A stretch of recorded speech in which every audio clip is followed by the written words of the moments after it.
নির্বাচনকে ম্যানিপুলেশন করা হয়েছে। আমার আহত ভাই বোনদের উপর নির্যাতন করবেন না। রক্তের বদলা নেওয়া আমরা জানি, আমাদেরকে আবার রাজপথে টেনে আনবেন না। লড়াই করতে হলে আমরা আবার লড়াই করে গণতন্ত্র ফিরিয়ে আনবো ইনশাআল্লাহ। বিসমিল্লাহির রহমানির রহিম।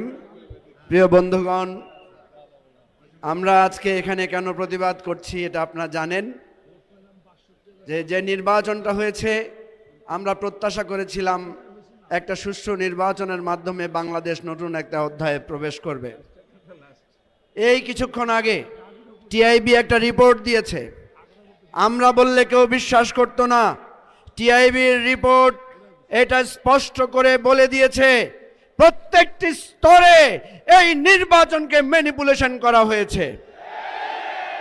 জাল ভোট, নির্বাচনের ফলাফল পরিবর্তন করা, ভোটারদেরকে কেন্দ্রে প্রবেশে বাধা দেওয়া, এইভাবে প্রত্যেকটি স্তরে অর্থের বিনিময়েও ভোট কিনে এই নির্বাচনকে কলুষিত করা হয়েছে।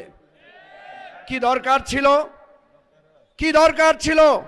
জনগণের রায় যদি আপনাদের পক্ষে থাকে হয়তো আপনারা কিছু সিট কম পেতেন, কিন্তু এত অধৈর্য হয়ে গেলেন। এই অধৈর্য নিয়ে কিভাবে রাষ্ট্র চালাবেন?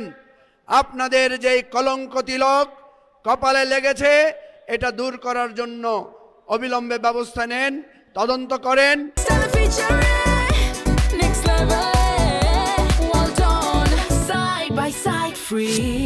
আমার আহত ভাই বোনদের উপর নির্যাতন করবেন না। রক্তের বদলা নেওয়া আমরা জানি, আমাদেরকে আবার রাজপথে টেনে আনবেন না।